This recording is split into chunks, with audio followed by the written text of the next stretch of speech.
our silent season, there are lessons to be learned even in the silent season. Okay. Okay. And sometimes life takes you into the silent season. But what I say is that you could turn it into what I call a library of learning and a sanctuary of getting deeper with God.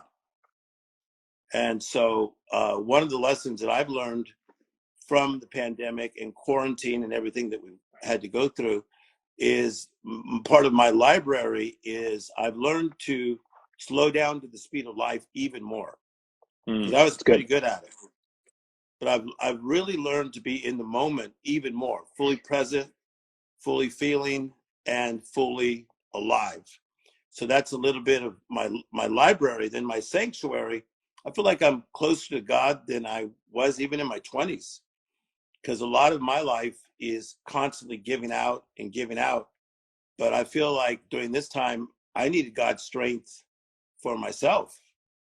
And I love this scripture in Isaiah where it says, they that wait upon the Lord, they shall renew their strength. And they shall run and not grow weary, and they shall walk and not faint or not give up. So the waiting on the Lord part has been very, very important. What changes have you seen in your life during this having to go left before we get right when you think of library and sanctuary? I'll say two words, present, and I think you said that word already, present. And the second word, Tim, is intentional. A lot of the things I'm doing now have purpose and intent behind it. You can look at it from a husband standpoint, from a father standpoint, from a coworker standpoint. Been very present and very intentional with the things that I am doing. So thanks to COVID, those two things have really helped me become a better person in all areas of my life, Tim. And I'm excited just to be on with you tonight here for tonight's live.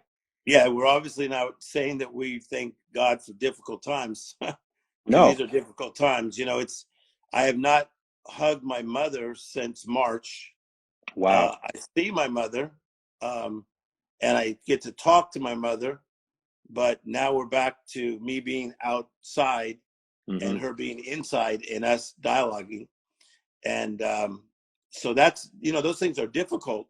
Absolutely. But we can learn from the difficult seasons. In fact, some of the people that do the greatest things, they learned in the difficult seasons how to get stronger, right? So tell me how you see that in people's lives about even in the midst of difficulty, they can learn how to get stronger. Well, I just want to say something. You were talking about grandma, and yesterday was my mom's 65th birthday, and we didn't get to see her other than a drive-by. And we seized the opportunity, though, Tim, to still surprise her. We were intentional. And by saying intentional, what we did is we made her favorite cake. And although we knew we couldn't celebrate with her the way we would have liked to, we ended up driving by my parents' house and we literally just handed her cake and she, you know, broke out into tears. But once again, that's just being present, being intentional, that we have to be creative in the midst of this pandemic right now, that there are still ways that we can make an impact in people's lives. And yesterday we had that opportunity to do that with my mom's birthday. So when you said that about grandma, it kind of just struck a chord with me because we literally went through that yesterday. Yeah. Martika, our good friend from Canada, just called you a legend. I just saw that right now. Thank you, Martika. She said, you're a legend and I'm a legend in the making. No, you're the legend. Let's not get that twisted here on this Monday night. So one of the things that we've been doing as a team of, you know, kind of coming from like the Tim Storey brand is that we've been getting creative. Like we did a creative birthday party for me because you guys have always been nice to me on my birthday. And we've had some really great birthday parties. I mean, like phenomenal in, you know, great houses and, you know, just a lot of great things that have happened and great people. And so a lot of people were saying they wanted to do something for me. And so we decided to have a virtual party, right? We did. And Joseph, tell them how you came up with that idea and what you decided to do about it, because that's like in the midst of the left, we did something kind of right and still blessed a lot of people. Well, I figured since the previous year we celebrated in Beverly Hills, what a better way to do it than virtual, right? Beverly Hills virtual, kind of close, wouldn't you say? Yes. So we did celebrate the year before in Beverly Hills at the study. We had a gigantic party. I mean, Tim, we had a disco ball, birthday cake. We had a special event, special guests, musical performances, and then to go virtual, was obviously something that we really had no choice but to do. But the creativity part about it, it helps, Tim, when you are as connected as you are, to get a lot of special people to rally behind and really honor someone who is a legend in yourself, Tim. So for me, it was easy. I just had to reach out and make the phone calls and the connections. Everybody else just said yes. But did you see the numbers on that though, Tim? Okay, just for fun, let them know, because here's the funny thing about what we do. Um, we're very, very, let's say, we're very intentional, right? Mm-hmm. But we also have fun with what we do. And I think a lot of people that are influencers, they take things way too serious. So, we got a lot of our friends, Grant Cardone, Ed Milet, a lot of stars, movie stars and different things, right? Doing things. And we just kind of targeted them Mm-hmm. in some of our promotions on our Facebook Live, Tim Storey Birthday Party, and my book launch, right? Mm-hmm. The book launch, Miracle Mentality, that's coming out when? It's coming out end of February 2021. Yeah. And so tell them the numbers we had on Facebook Live. We had just over 500,000 people tune in and watch the special birthday bash celebration, Tim. So That's by over far 500,000. some of our biggest numbers. That's filling in the Rose Bowl 100 times. And Wow. so, and the thing that was wild about that is that how many people were on at one time. Like, a lot of people on at one time. Then we kept it on over the week, and then people kept rewatching. I have some friends that said they watched it 2 or 3 times just because of the inspirational side of it. But to me, again, that's making the most of a very difficult situation, right? Yep. Yep. And so for all of you guys that are watching, which are, our friends, is that no matter what you're facing, there's a solution for what you're going through. So let me give you a couple ideas. So number one, Joseph, in life, you always have a promise. You have a promise of something that is supposed to come. So the Bible says, for God knows the end from the beginning, and he knows what is yet to come, or yet to unfold is another way of saying it. So I always say this, don't fold while you are unfolding, because God has put promises in your corazon, in your heart, part Spanish. God put promises in your heart, and don't fold while you're still unfolding. Okay. Mm-hmm. So tell them about the poker term fold, to fold. Well, to fold is to basically lay down your cards, and you're basically telling your opponents that you don't have a good hand. That is what you're essentially saying. And what Tim is saying is don't fold your cards, or don't fold where you are unfolding. Sometimes, here's what I'll say, as someone who knows how to play poker, and Tim knows this, Yes. it pays to stay around. So what does that mean? You got to see more cards, right? So in the Texas Hold'em world, sometimes it comes on that river, that last card comes, the first two cards you might have got, you might have been like, man, I should fold. But by the time, the river card hits, you may have a royal flush or a flush, and you now just won tons of money. So it pays to stay in sometimes. Yeah, it pays to stay in, no doubt about it. Because while you're unfolding, so you have the promise of something, because God says he has a plan for you, but then you have to have the right principles. And the principles are very, very important. A lot of you guys, many times, are just trying to go off enthusiasm or motivation, but I go off principles, and principles help me. And so I've been very influenced by John Wooden, who is a coach of the UCLA Bruins, predominantly like in the 60s, but he won, over 10 championships with, Lou Alcindor, who later became Kareem Abdul-Jabbar, and many other great players. But the thing about John Wooden, he had a lot of discipline in his principles on how they played basketball. And so his teams were known as being very, very, very structured with principles.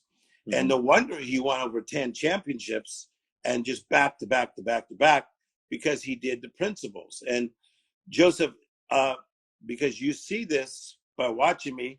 talk to them about the principles of how I'm not up and down. I'm doing things based on principles.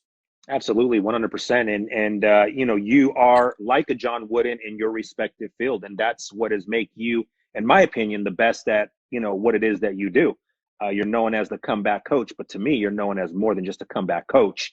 And all the things you do are based off of principles, and that's one of the things we're really going to talk about primarily tonight. Another project of yours that is based off, you know, 35 years of Yes. principles and learning experiences. Okay, so let's go there, and then we'll talk about this little project we're doing.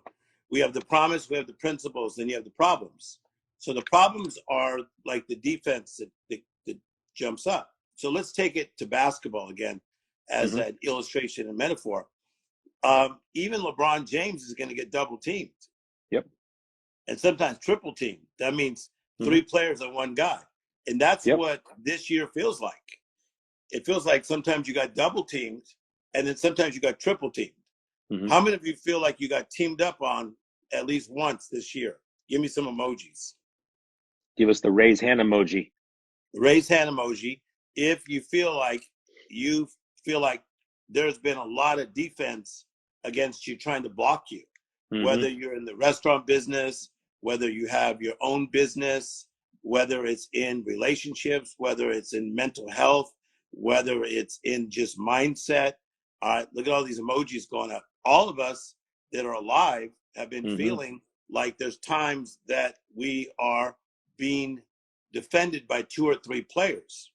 So in life, you have the promise, then you have the principles, but then you have the problems. And this is where most people fail, Joseph. They do not know how to get through the problems. Talk a Mm. little bit about that. Well, first of all, I was thinking, you know, some of us, Tim, some people right now feel like we're back in March, right? We kind of went back a few steps, especially if Yeah. you live in California or some states where you're, you know, back on lockdown or a stay-at-home order, and it feels more like a full court press when I was thinking of basketball terms, right? Feel like you can't even advance the ball to half court because that's how swarmed or overwhelmed you feel right now. And the good thing is, Tim, is that's why you have a team, right? And that's Yes. why there's four other players, and that's why you have a six man that comes off the bench, right? Because when you are not able, there is somebody who is able, and that person, you know, is God, and that's who you and I look to when we feel at times that we are not able, or when we're being pressed pretty hard and feel like there's no way out. Whoa, that was super good. And I like what you said. We got other players. Other And then players. people, a lot of times they say, like, how do you stay so poised? How do you seem like you like so like flowing? And as you know, we have like what, probably nine big projects going on right now Mm-hmm. that we won't go into all of them. So, but in the midst of that, we stay poised because we're team players. We work with a lot of guys, Yep. and you know, a lot of times you see me and Joseph. There's a lot of other people that are Mm-hmm. making this happen. Trust me, it's not Absolutely. just us two. So you got the promise, you got the principles, you have the problems, and it's very important to note that when you have a mountain in front of you, so you may be facing a mountain of financial problems, a mountain of loneliness, a mountain of you're going through a divorce, a mountain of illness. It, you know, not COVID. It could be like something else, arthritis or lupus or facing something. But when you have a mountain, Joseph, there's different ways to go through the mountain. Mm-hmm. Most people want to just plow through it. Like, this is the way I am. I'm a Scorpio. And they're just going to plow right through it. I don't know anything about signs, but I hear stuff like this. Or some people, you know, they want to plow through the mountain. The other way is they want to climb the mountain, and the other way is they go around the mountain. So you Mm-hmm. got to figure out, what mountains do I plow through, what mountains do I go around, and what mountains do I go over. I believe that COVID-19 is a mountain that we have to slowly, Yep.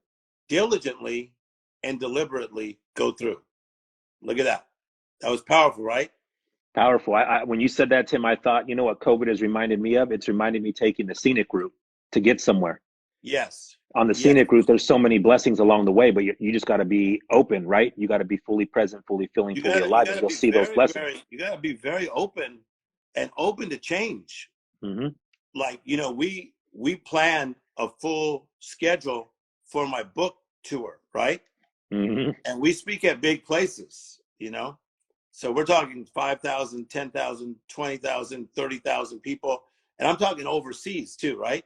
Yep. So now the books come out in February. We don't even know how quarantine will be in February.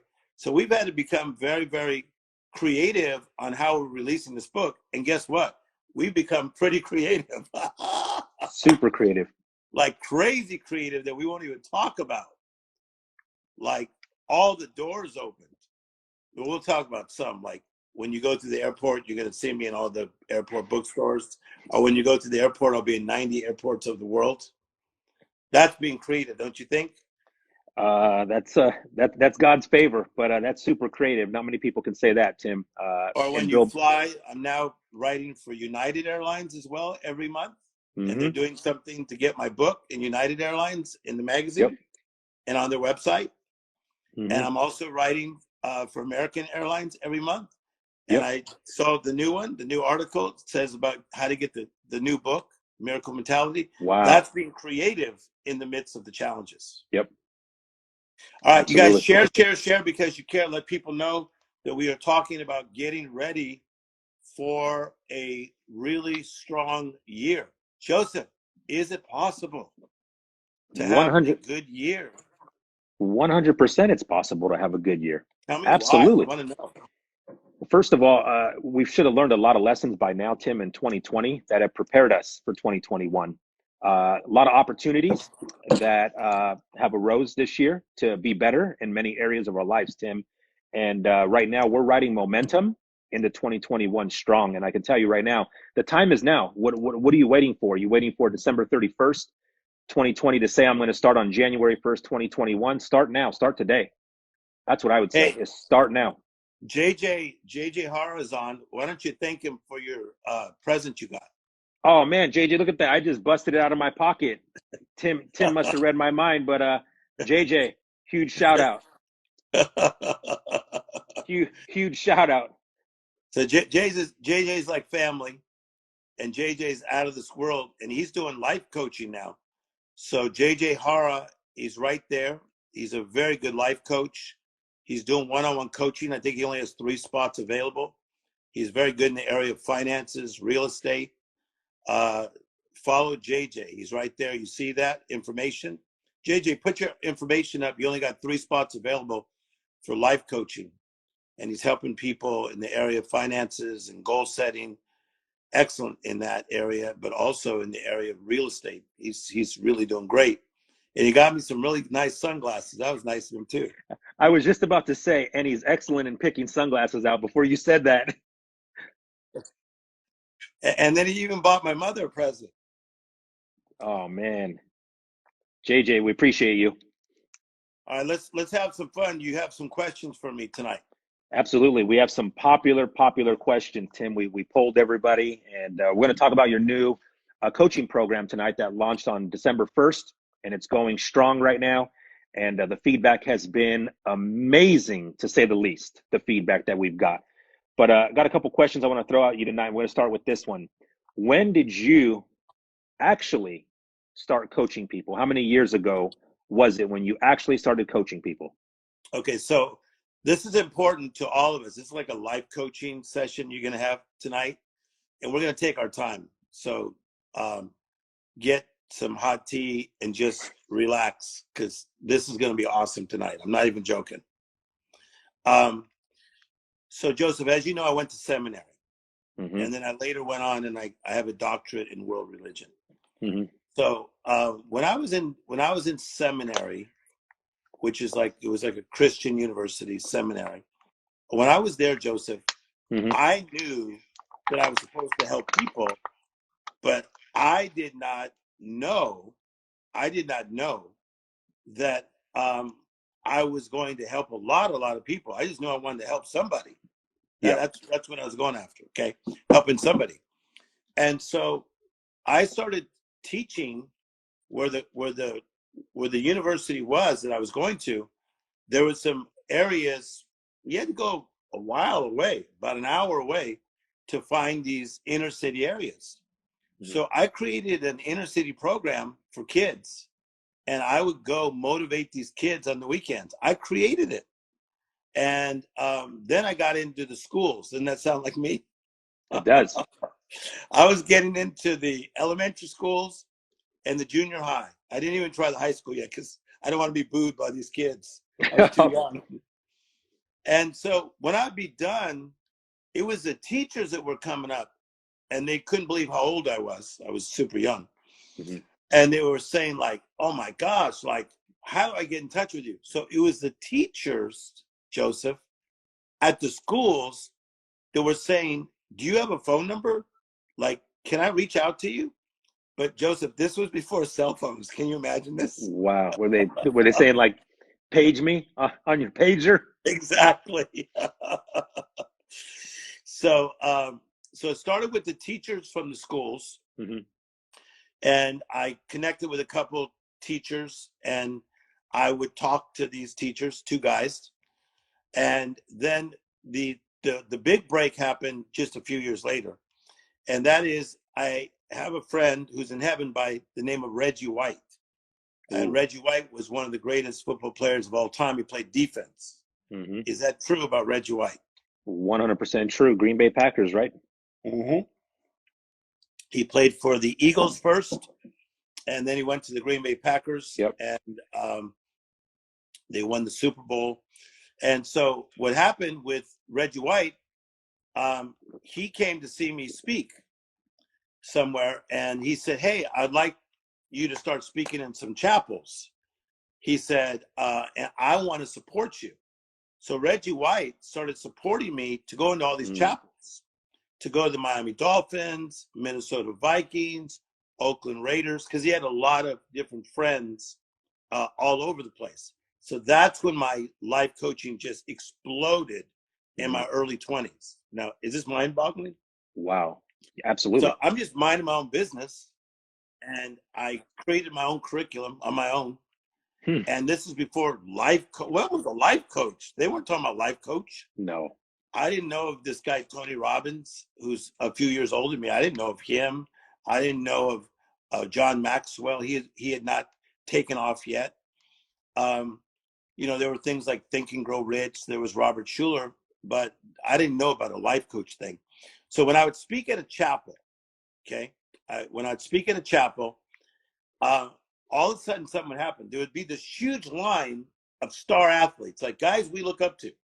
Mm-hmm. And I'd be just standing there, and this huge line would be there. Like, I'm not kidding, like 11 people deep. And it was like one star after another, and they'd be like, hey, man, can I get your number? Okay. And so, could you imagine this? I looked up to these guys, Right. and they were looking up to me, and they were saying, I need to talk. So, Joseph, I started life coaching some of the greatest players in the NFL without even trying to become a life coach. So what's Wow. going through your mind as I say this? Well, first of all, it's powerful. Second of all, sports, me, you, I mean, that all resonates. And these people that you're probably coaching or life coaching are guys that we look up to or see on the field week in We're and talking week about the out. biggest. We're talking about the Exactly. biggest in the NFL. And I hope people heard what you said, because you answered my second question, and that was, what program or curriculum did you use? You didn't have a program. You used your own curriculum. Yeah, I use my own curriculum because you got to start. You got to start with Right. what you got, right? So you used your own curriculum. So I And use my so own that, curriculum, but you got to understand, if you're going to fast forward, you're going to fast forward to Tim Storey's going to end up in 75 countries. wow. He's going to be currently life coaching over 300 entertainers is what I do right now. And all these athletes that we do the biggest athletes in the world now. Mm-hmm. And all these business people that we work with, and rehab centers, what we do with the rehab centers, right? Mm-hmm. What we do in prison reform, what we do with the elderly, what we do with the homeless. This Yep. is kind of crazy, right? Crazy. Okay, so it started off with this little break, Mm-hmm. but this is what I'm trying to help you guys with today. is that in the midst of your own private pain, in the midst of what you are going through, God will always deliver his deliverers. See, I was called to be a deliverer of people. And Leah, good to see you. I was called to be a deliverer of people. And I would someday be able to speak to millions and millions of people face to face. We're not just talking about the TV stuff. Millions and millions of people face to face. But it all started with a very small break. Wow. Poquito. Very small. Okay, listen, very small break. See, some of you are looking for this big break. Oh my I God, agree. we need a big break. I took that little break of 11 football players waiting for me. Can I have your number? And I would say out of the 11, probably about 5 of them started calling me. Wow. And 4 of them were gigantic stars. And they're asking me, oh man, I got this problem. Everyone's trying to borrow money from me. Man, I got this problem with the coach. Man, I'm thinking about telling them where to go. Oh, I got a problem with my wife. Okay, I'm like super young. I'm not even gonna tell the age. Okay, I was in seminary. I was super young. I was in over my head. So Joseph, I started reading all these psychology books, started doing all this research. So tell me what this story's doing to you so far as I talk. Well, you nailed it on the head, Tim. I think a lot of times people are looking for that big, gigantic break, and it's in that little break, that little sliver break right there where the biggest blessing can happen or come. And your story right now, literally, just is reminding us that it's not, everyone's looking for the big, snap our fingers, click our heels, and we're going to end up back in Kansas like Dorothy did in The Wizard of Oz. And, that's not the way the package comes sometimes in that blue Tiffany bow that you talk about. So look for Yes. the little. Look for the All right, little so break. I was in over my head, and I'm going to just finish this up because you have other questions. And what Yep. happened is that I later found out about a teacher at USC who was a famous psychology teacher, African American, based out of downtown LA. And I got a meeting with her, Joseph, and we began to dialogue. And she fell in love with little Timmy Storey, and she's now passed on. She passed on in her 80s, but very famous lady. I won't say her name. And she fell in love with little Timmy Storey. She says, I loved you the minute you came in my office. She goes, you just had something about you. And she said to me, Tim, you're in over your head, and I'm going to help you. And she helped create my first life coaching curriculum. Wow. She took what she had, all these probably 400 pages, handed it to me, said, study this and make it your own. And we'll go back and forth. And she literally trained me for 5 years as she taught at USC to be Tim Storey. Wow. Well, here's what I'll say. I think a lot of us like little Timmy Storey and love little Timmy Storey. So she was definitely spot on with that one right there. So next question though, Tim. So as this, you get this break, you're working with Reggie White, you're working with people in the NFL.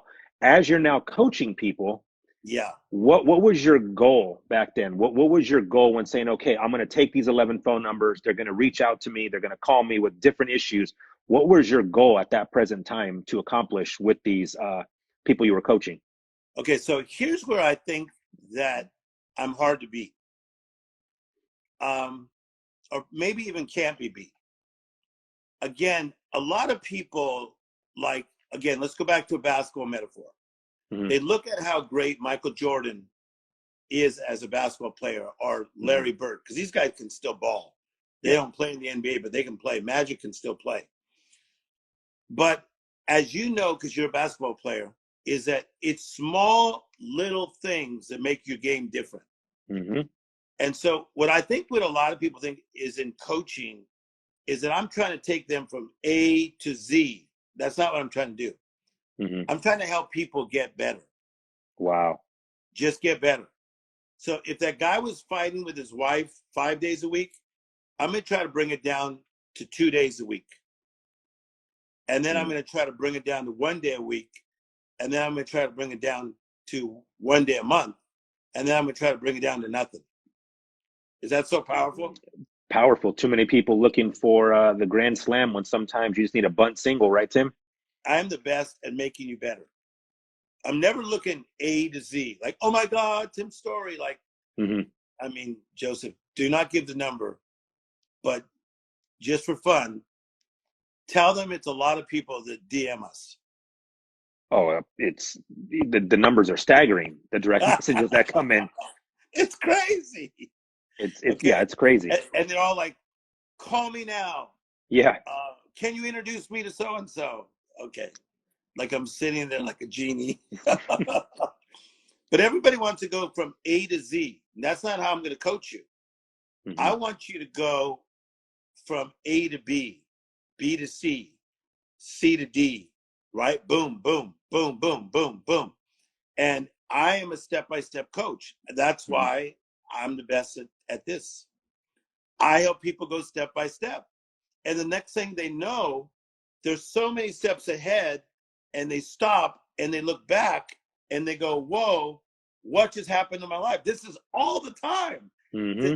They'll go with me, and sometimes they're frustrated with me. They're like, I mean, how did, and they'll name a star that I helped.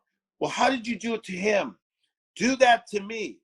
Then I understand that what I helped that guy with took a period of time. Mm-hmm. So it is a step-by-step approach. Okay, next question. Man, I love that. So, did you ever think in your wildest dreams, fast forward today, did you think that you would ever coach as many people as you coach today? Because the numbers are staggering over the past 30 years, Never, Tim. ever, never, ever, never, ever, ever, ever, never. That sounds like a song. Oh man, come on. I mean, I got that little spot that I go to where they make me food in the morning. Oh yeah, yeah, yeah. I know. Yeah. It's like a beat up spot, right? It is, but it's good. So all of them are followers of mine, and most of them are Latin, Mm-hmm. and because I like huevos con chorizo and stuff like that sometimes too. But they usually make me like a vegetable omelet or whatever. But so they're all fans. So now I can't go there and be normal. Like today, yesterday, two of them came out of the car just to go, oh my God, let me see your face up close. We can't believe like how you're changing us. And you know this because you're with me.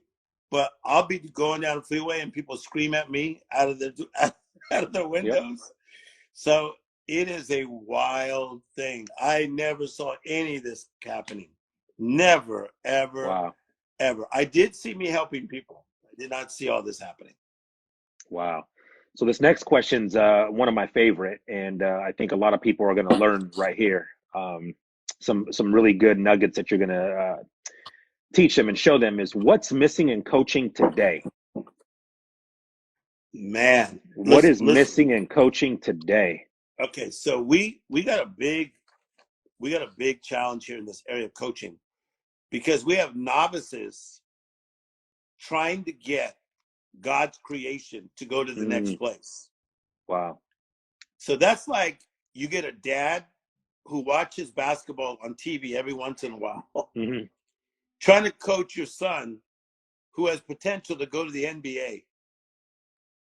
Tell him what a good illustration that is. Oh man, that's a great illustration. Tim, you couldn't have said it any better, to be honest. Okay, so this idea of coaching somebody, you got to understand, you're talking about God's creation, fearfully and wonderfully made. Mm-hmm. That when you coach them, let's say if you're coaching them for an hour, you are talking to God's daughter, God's son, helping them with their life. No wonder I work so hard to talk to God's creation. Let me just have some fun. When I first started talking to, let's take Jessica Simpson. Okay. I mean, when her and her father would come, and the mother and the little daughter, Ashley, who became big too, I didn't know they're going to be like super rich kids. Mm-hmm. I knew that they had potential. When I was talking to Jessica Simpson, I knew she had potential when they would come to the Tim Storey Beverly Hills meeting. When She was a teenager. She was 16 years of age when she first started coming, 16 or 17. I saw potential. I didn't see that someday she would have $1 billion business. Wow. She was just on a talk show the other day. Her business is now $1 billion business. I did not see billion in her, but I did see this girl's got it. Okay. So what I believe is missing in coaching today, number one is training. That the coaches are not properly trained. Okay.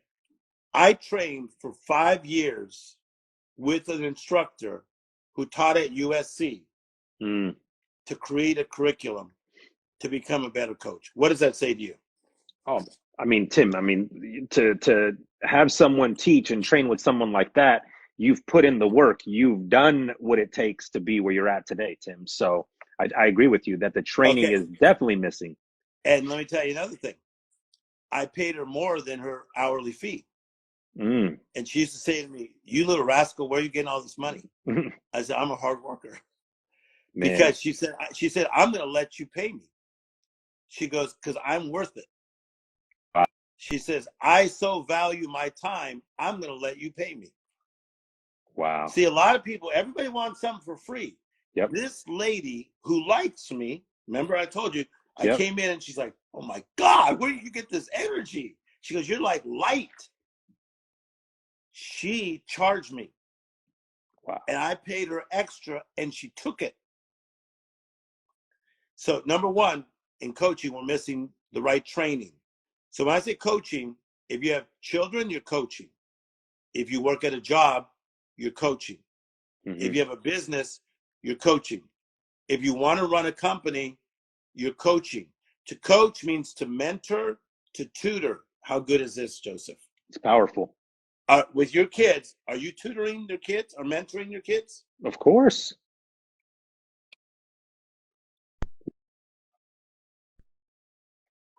Okay, so in everything we do, we're mentoring and we're tutoring. So number one, we're missing the proper training. Okay.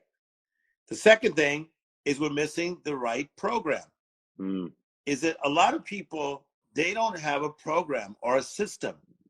I have created a system over 30 years that has been proven to change the biggest rascals in the world. Tell me what that means to you about the program. I just love how you say that, to change the biggest rascals in the world. And then I stop and think like all the people you've worked with over the years. And it's just, it's amazing, Tim. And it's just not the big rascals either, you know? And I think that's what people see sometimes, that, oh, only the big ones change. No, you know, I've been with you for 9 years now to see that. Somebody's rascally son, somebody's rascally husband. No, we're changing rascals. So what's missing in coaching today is the right training, the right program. And truly what's missing is, listen to this, the right mentoring that continues. You've got to stick with somebody. Yep. You can't just tell them a couple things and then go on your way. That's like somebody who's never snow skied. You go with them on the beginner slope, because it goes beginners, intermediate, and then it goes into diamond. Yep. You don't go down the beginners twice and then go, "Hey, go up the diamond of life and good luck." That's when you see them coming down with the medical team. They're not going. No wonder the world's so jacked up.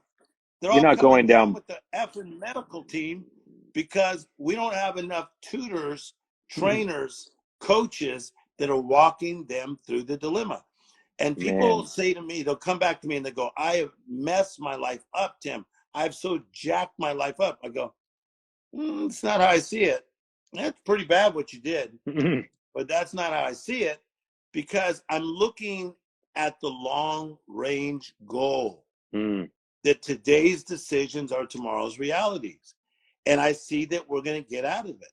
So that's my strength, that the mentoring continues. Like I mentor one of the greatest agents in the world who has probably the biggest brand in the world. I won't tell you who they are, but you know, if you know. So the agent, I've been mentoring him and coaching him, life coaching him for over 22 years. And he said to me the other day, one reason he stays with me, he goes, "It's not because I'm messing up. it's because I don't want to mess up. He said, you keep me on what you say, the yellow brick road. And so that's what I do in teaching about coaching. So training, program, mentoring that continues. And then the other thing that's missing in coaching, Joseph, is motives. What is your motive? What is your motive for wanting to be a coach? What's your motive for wanting to be a leader? What is your motive for wanting to be known? I never sought to be known. My motive is to serve people. My vision is to see their vision happen. If you want another awesome video in our Black Excellence series, check out the video right there next to me. I think you'll enjoy it. Continue to believe, and I'll see you there.